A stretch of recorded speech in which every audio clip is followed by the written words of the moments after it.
The morning sun should have brought peace, but instead, it marked the day Mark's world collapsed. His 10-year-old daughter, Lily, had been fighting a heart condition since birth.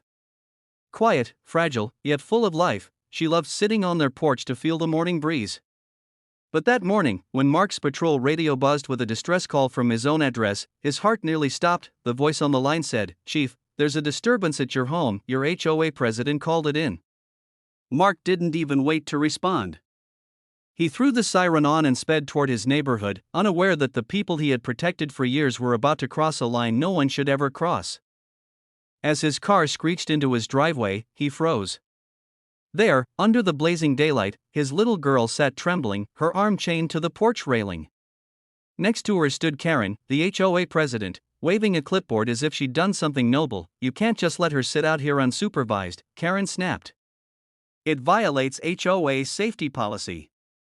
Mark's hands shook. "You chained a sick child to a porch?" Karen smirked. "I called for backup. Maybe this will teach you to follow the rules like everyone else." Mark's jaw tightened. The neighbors peered from their windows, whispering. They didn't know that beneath that uniform, Mark wasn't just a father, he was the county police chief. And this time, the lawbreaker lived right next door. Mark's mind spun as he tried to free Lily's small wrist from the cold steel chain. Her cheeks were pale, her breathing shallow. The metal had bruised her soft skin. "Daddy, I was scared," she whispered, tears streaking down her face. Mark clenched his jaw, forcing his hands to stay steady even as rage built inside. Karen stood tall at the end of the porch, clipboard in hand, like she was proud of what she'd done. "This is exactly why we have rules," she said, voice sharp as glass. "Your daughter has been sitting out here every morning without supervision. I had to act before someone got hurt or worse, before the HOA fined you again." Mark turned to face her, his police instincts pushing through the shock. "You chained a sick child, Karen. You crossed a legal line today." Karen folded her arms. "I don't care who you are, Mark. HOA policy applies to everyone, even the police chief."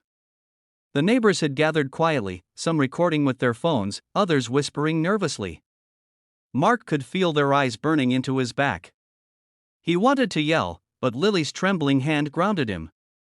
He carefully lifted her into his arms and carried her inside. That night, as Lily slept, Mark reviewed the HOA's bylaws. There was nothing, absolutely nothing, allowing physical restraint of anyone, let alone a child. He printed every page, each word fueling his resolve. Karen thought she was safe behind HOA authority. But Mark wasn't just any homeowner. He was the law, and tomorrow, she'd learn exactly what that meant. By morning, Mark was no longer just a father seeking justice, he was a police chief building a case. He arrived at the station early, wearing plain clothes, not his uniform. He didn't want his position to influence anyone's opinion, he wanted the facts to speak for themselves. He quietly pulled security footage from the street cameras near his home. What he saw made his stomach twist. There was Karen, striding toward his porch with a determined look, holding that heavy chain and a metal lock. Behind her, two HOA board members followed hesitantly, clearly unsure. But Karen's voice on the footage was clear: "If he won't follow rules, I'll make him." Mark paused the video. This wasn't about safety or neighborhood order. This was control, pure ego dressed as authority. He printed still images from the footage and placed them in a folder marked HOA Incident, Private. Later that day, Mark drove around the neighborhood pretending to check routine patrols, but really, he was listening. Every stoplight, every driveway held whispers. "Did you hear what happened at the chief's house? Karen really chained his kid? She's gone too far this time." By evening, Mark had gathered 6 witness statements and proof that Karen had used HOA funds to hire private enforcers, people she called her neighborhood security. He stared at the evidence spread across his desk. This wasn't just an HOA issue anymore. This was criminal negligence, but Mark knew if he acted too soon, she'd twist the story like she always did, so he planned something better, something that would expose her in front of the whole community. The next HOA meeting was set for Saturday morning in the community clubhouse, a place Karen ruled like a courtroom. Her sharp voice echoed through the hall, silencing anyone who dared to speak out of turn. That morning, she wore her signature red blazer, clipboard in hand, smile cold as ice. She didn't know what was coming. Mark arrived quietly, dressed casually, his expression unreadable. He sat near the back, blending in among the other residents. People turned to whisper, some offered sympathetic nods. Everyone had seen the viral video clips neighbors had leaked, Karen shouting orders, the glint of a chain. But no one dared confront her directly. Karen cleared her throat. Let's begin. First order of business, the chief's property violation. His daughter was chained to a porch, Mark's voice interrupted, calm but firm. The entire room froze. Karen blinked, startled. I think, Mark continued, standing slowly, before we discuss violations, we should review some evidence. He lifted a small remote and clicked. The lights dimmed, and a projection lit the far wall. Security footage of that morning. Gasps filled the room. The screen showed Karen walking up to the porch, chain in hand, locking it around the railing. Her voice echoed, maybe now he'll follow the rules. Karen's confident smile vanished.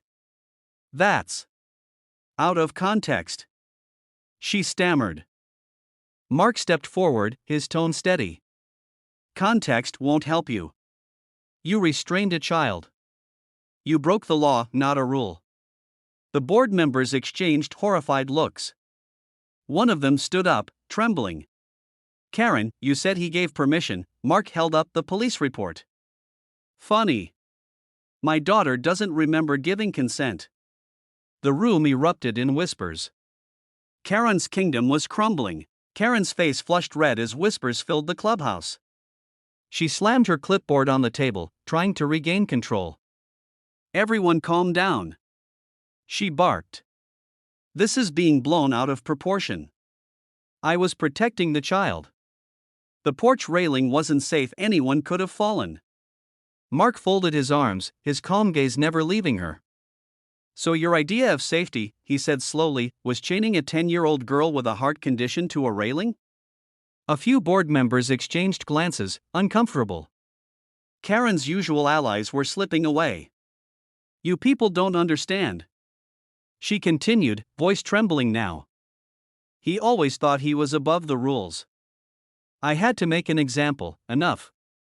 Mark said, stepping closer. His tone wasn't angry, it was disappointed. That quiet kind of authority that silenced the room. You used your position to humiliate my daughter. You called it enforcement, but it was ego. You used power you never earned. He reached into his folder and held up another document.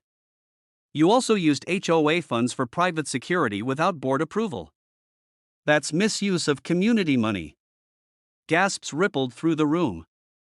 Karen froze. That's not true. Oh, but it is, Mark replied, clicking to the next slide, copies of signed receipts. Your name is on every single check. Karen's mask cracked. Her hands trembled as her voice broke. I was only trying to make this community better. Mark sighed. At the cost of its humanity. Silence fell heavy.